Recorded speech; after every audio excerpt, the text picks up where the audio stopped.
Não olhes para o vinho quando se mostra vermelho, quando resplandece no copo e se escoa suavemente. Este texto está em Provérbios 23, no 31. 31 é o verso.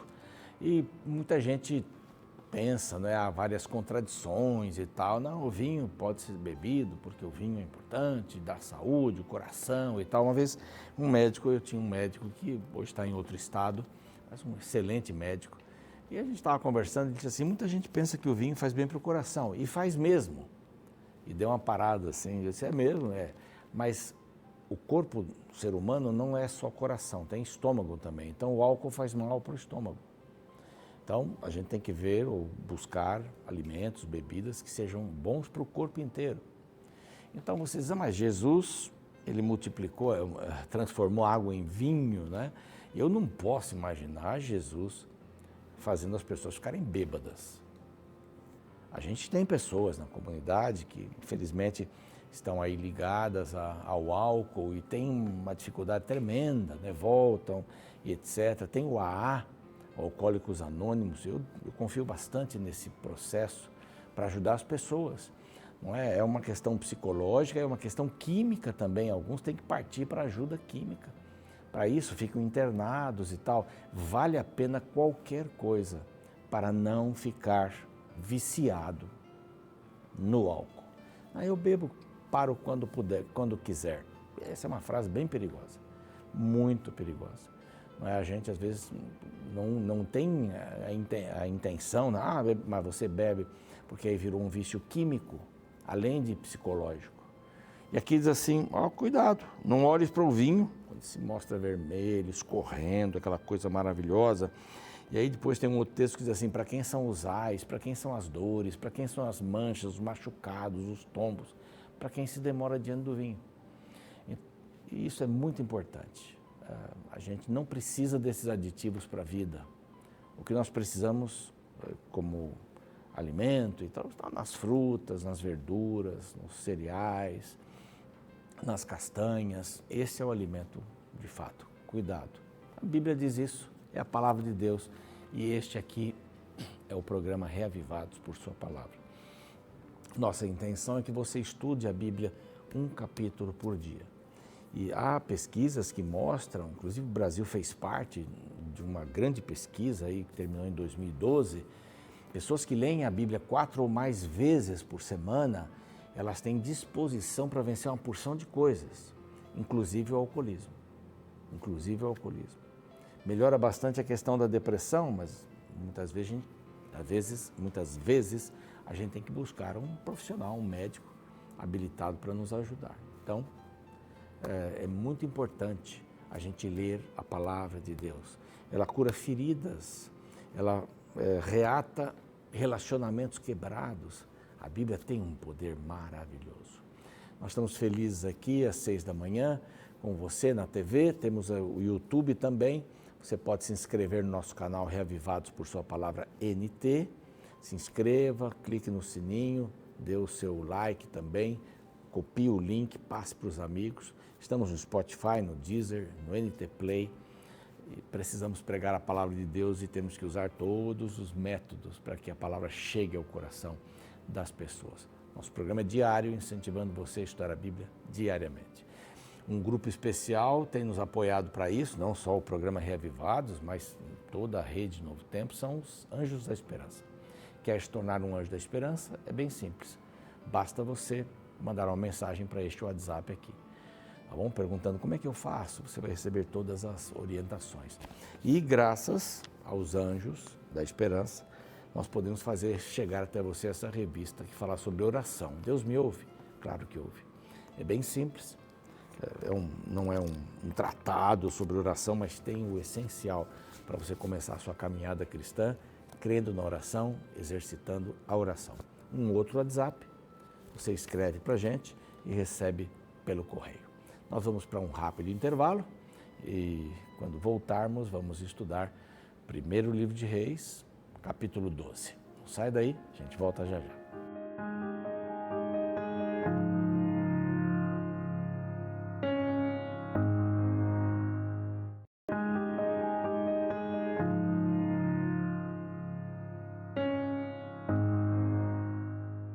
Estamos de volta com o programa Reavivados por sua palavra aqui da TV Novo Tempo. Uma alegria ter você com a gente, sabe? Nós ficamos muito felizes quando encontramos pessoas aí pelas igrejas, aí por onde andamos, que dizem assistir o programa. Quero mandar um abraço para todas elas. Não vamos recordar aqui o nome dessas pessoas, mas um abraço forte para você que me encontrou aí na minha igreja, lá na comunidade Adventismo Morumbi, e me deu um abraço, disse que ia assistir ao programa. Eu fico muito feliz mesmo. A gente vê que há muita sinceridade nos olhos das pessoas quando estudam a sua palavra. Bom, estamos caminhando aqui neste livro grande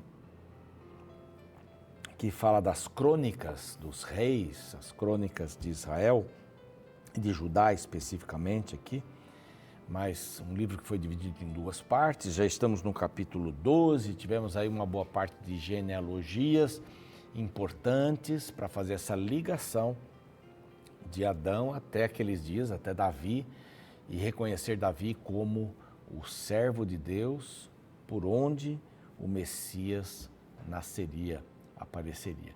Você vai ver aqui todo o esforço de Satanás em acabar com o povo de Judá.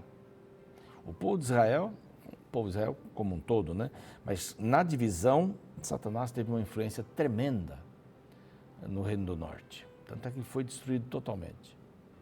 É só ficando ali Samaria, algumas cidades lá, e poucos judeus, os que ficaram, ou israelitas, misturados com outras nações que a Síria tinha conquistado.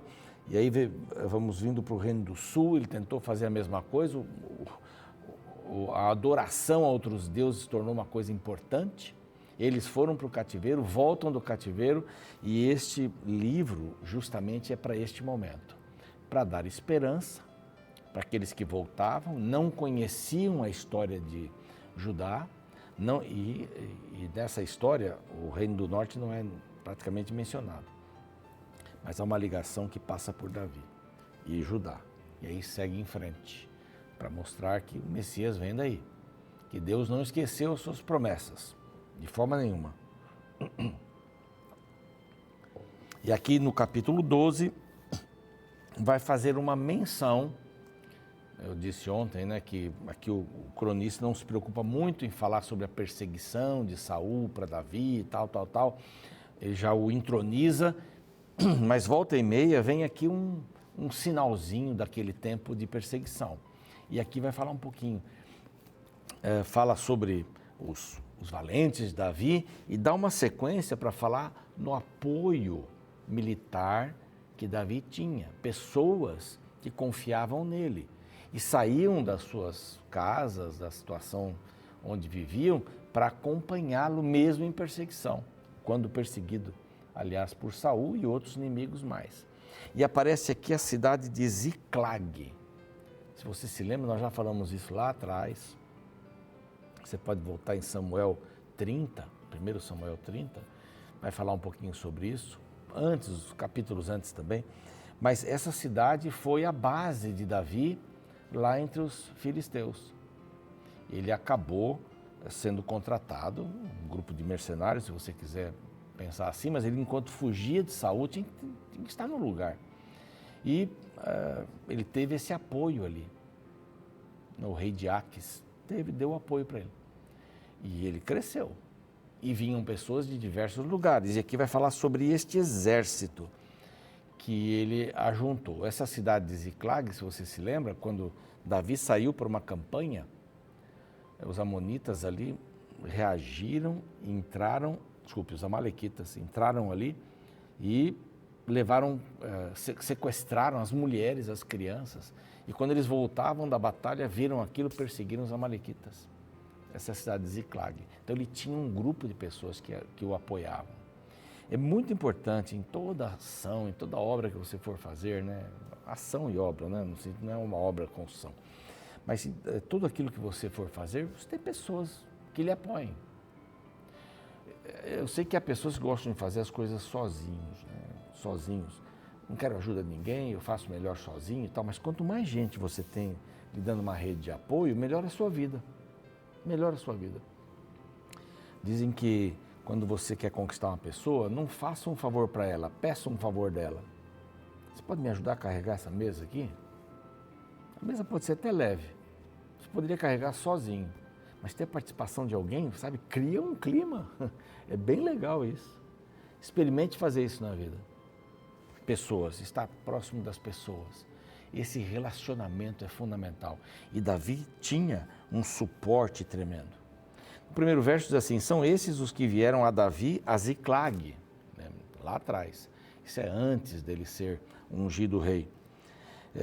Quando fugitivo de Saul, só essa menção que é feita aqui. Filho de Quis, né, Saul e tal. E eram dos valentes que o ajudavam na guerra. E fala desses homens. Tinham por arma o arco e usavam tanto a mão direita quanto a mão esquerda para arremessar pedras com fundas e atirar flechas com arco. Eu não posso dizer que eu sou arqueiro, mas eu fui arqueiro. Arteiro também, mas fui arqueiro. E dei aula disso e tudo mais, nos acampamentos, eu tive arco e flecha e tal. E eu sou destro. E havia pessoas as quais eu ajudava ali para aprender ensinava para atirar com arco e flecha, que eram canhotas, né? Não eram destras. E há arcos que são invertidos. Ou você inverte, né? Mas não fica muito legal, mas há arcos que são invertidos para pessoas que são canhotas. Os arcos daquela época não eram tão sofisticados, né? Tinham baliza, tinham equilíbrio, não, né? Tinha um ponto lá para você. Não eram assim, eram arcos feitos com uma madeira especial e tanto faz com a direita ou a esquerda. Você podia pegar de qualquer jeito, dava certo, né? Não tinha aquelas entradas, assim como nos arcos de hoje. E eles eram hábeis. Eu tentei atirar com o lado contrário, né? Eu atiro assim, ou atirava assim, e atirar assim. Há uma dificuldade, eu tenho uma dificuldade, o cérebro ainda não me ajudava para isso. Mas esses homens eram hábeis e eles conseguiam atirar flechas com os dois lados. Eram habilidosos para a guerra, faziam bem esse trabalho. Então esses homens foram. E aí fala da tribo de Benjamim, né? Põe vários nomes aqui no verso 2. Depois lá no verso 8 diz que os gaditas também, não é? Das 2 tribos e meia, eles, o seu rosto era como os leões, aí o verso 8 diz, né? E eram eles ligeiros como gazelas sobre o monte. As gazelas eram rápidas, né, para subir a montanha. Não é fácil subir a montanha assim, nem todos os animais conseguem fazer isso. Então esse é um exemplo tremendo. Eles tinham um rosto sério. Não sei se você teve a oportunidade de olhar um leão pelos olhos assim. Eu estive na África do Sul e nós fomos a um parque de elefantes, depois um parque de leões. Andamos com os leões ali do nosso lado e uma das coisas que o guia falava, não olhe nos olhos do leão. E em hipótese alguma se agache. Você tem que estar sempre mais alto. E a gente andava com uma varinha e se o leão ia se aproximando, você punha a varinha no chão e ele voltava. Não sei como que isso aconteceu ali. Mas o leão, se olhar para um leão fora da jaula, é uma coisa tremenda. Dentro da jaula, quando a gente, ou jaula ou cercado, né? Ali era muito grande, mas você olhar para os olhos, dava um... E quando um leão rugia, e nós tínhamos um leão branco ali e um outro leão que estava longe, que a gente nem sabia onde ele estava, e eles começavam a rugir. Aí eu perguntei para a moça que estava acompanhando a gente, todos voluntários, ali é um parque que cuida dos leõezinhos, é muito lindo lá, é uma ONG. E dizia, o que eles estão falando, né? Ela disse assim, esse daqui está dizendo, eu tenho mais mulheres que você. E ele está dizendo, eu sou mais poderoso que você. Ela deu risada e falou, é isso que eles estão falando. Cara de leão, né? Sisudo, forte, determinado e rápido, tremendamente rápido. Esses eram os gaditas das 2 tribos e meia, ficaram ao leste. E ainda fala aqui, no verso 16, né? Fala de Benjamim, também vieram alguns dos filhos de Benjamim, de Judá, Davi, à fortaleza. Davi lhe saiu ao encontro, não é? Então fala um pouco daqueles que estavam em Ziclag, aí fala daqueles que o acompanhavam já mais tarde. E o que Davi fala para essas pessoas? É bem interessante. Davi, verso 17. Sai ao encontro deles e falou: se vós vindes a mim, especialmente os de Benjamim e Judá, se vós vindes a mim pacificamente para me ajudar, o meu coração se unirá convosco. Isso ali em Ziclag ainda, né? Isso é em Ziclag. Porém, se é para me entregares aos meus adversários, Saul especificamente, não havendo maldade em mim, o Deus dos nossos pais o veja e o repreenda. Então, se vocês vierem com um propósito ruim, negativo, Deus vai repreender vocês. E olha a resposta. Então entrou o Espírito, Ruá, o Espírito do Senhor, em Amazai, cabeça dos 30, e disse: nós somos teus, ó Davi, e contigo estamos, ó filho de Jessé. Paz seja contigo e paz com os que te ajudam, porque o teu Deus te ajuda. Davi os recebeu e os fez capitães das tropas. Aí vem também os de Manassés, que descreve um pouco o que eles fizeram. No verso 22 diz que ele teve um grande exército. Um grande como o exército de Deus. Um grande exército como o exército de Deus. Nada melhor na sua vida, nada melhor em nossa vida é estarmos dentro do plano de Deus para a nossa vida. Davi vai fazer um exército? É o exército de Deus, certo? Vai construir? A construção de Deus. Vai trabalhar? É o trabalho que Deus me deu. Vai se casar? Meu lar é de Deus. Vai para a escola? Eu sou um representante de Deus aqui. Nada melhor do que isso. Você está seguro. Deus quer ser o seu pastor. Lembram-se ontem, quando eu falei que Davi ia ser, tu apacentarás, né? Os homens de Hebron disseram, proteção, orientação e nutrição. Esse deve ser o fator mais importante. Bom, então, o exército que proclamou Davi, rei de Hebron, agora sai de Ziclag, ele coloca esses homens e confia nesses homens, os 30 mais importantes, fiéis, leais. Lealdade é um artigo raro, né? Lealdade de uma pessoa, isso aí é uma coisa, entre casais a lealdade tem que ser primordial. Uma vez eu aconselhei muito um casal, ele fazia anedotas, né? Vamos falar de piadas, porque eram coisas bem chulas, diante do grupo em relação à esposa. E ela até sorria. Eu disse, você não pode fazer isso. Não, mas ela gosta. Não gosta nada, pergunta para ela. Como é que você humilha a pessoa na frente dos outros? Você tem que ser leal à sua esposa, seu marido. Se alguma coisa que ela tem, não exponha. Lealdade, amor, compromisso. E aqui ele não coloca, pelo menos eu anotei aqui, 12 situações, né? De Judá, 6.800, o exército que ele tinha. De Judá, 6.800, de Simeão, 7.000, e aí vai. Está aqui do verso 24 até o verso 37, você vai encontrando a quantidade de gente que tinha lá. E, finalmente, aqui as 2,5 tribos tinham mais do que cada tribo separada. Todos estes homens de guerra, verso 38, postos em ordem de batalha, vieram a Hebrom, resolvidos a fazer Davi rei sobre Israel. Também todo o resto de Israel era unânime no propósito de fazer Davi rei. Então, agora estamos falando naquele momento da sua unção, e o momento em que ele foi eleito, vamos dizer assim, rei. E fizeram uma festa de 3 dias, comeram, havia provisões, e Israel se expandia cada vez mais. O propósito de Deus era esse, que Israel pudesse ser a luz do mundo, e usou Davi para isso. E Davi foi uma peça fundamental para unir, inclusive as 10 tribos, que eram mais complicadas ali no norte. E depois essa tensão continuou, Davi tentou ajeitar de todas as maneiras. No tempo de Salomão ela já ficou bem tênue, e quando Salomão morreu houve a divisão do reino. Mas Deus sempre procurou essa unidade, serem unânimes, serem leais. Então que Deus nos ajude a sermos leais e unidos no propósito de andarmos juntos para que cheguemos ao reino de Deus. Esse é o grande propósito de Deus. Vamos ajudar uns aos outros. Vamos orar?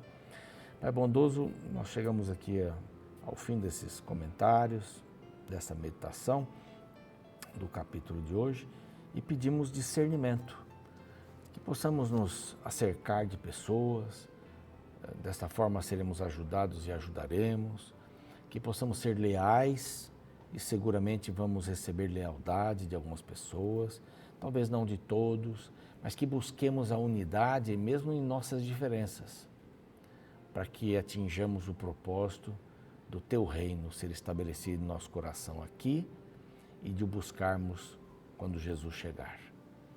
Dá-nos esta bênção em nome de Cristo. Amém, Senhor. O programa segue, a gente fica por aqui e espero você amanhã. Um abraço. A empresa americana The Lindy lançou em 2011 uma série de propagandas bem interessantes. Um dos vídeos apresenta um pequeno caranguejo andando na praia quando de repente uma gaivota ameaça comê-lo. O que parecia uma batalha perdida para o pequeno animal foi revertida quando outros pequenos caranguejos se uniram para defendê-lo. Depois de uma inteligente formação, apontando as garras para cima, todos conseguiram se salvar, derrotando o predador. O título escolhido para a propaganda foi "É mais inteligente viajar em grupos". Ela lembrava um antigo conceito que afirma que a união faz a força.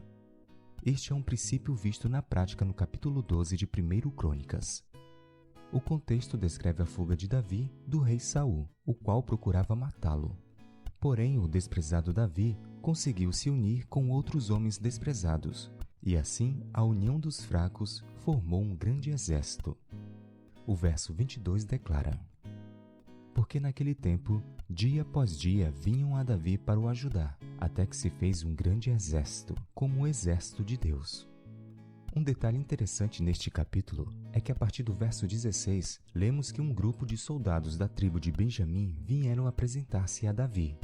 Porém, esta era exatamente a tribo a qual pertencia Saul, o perseguidor de Davi.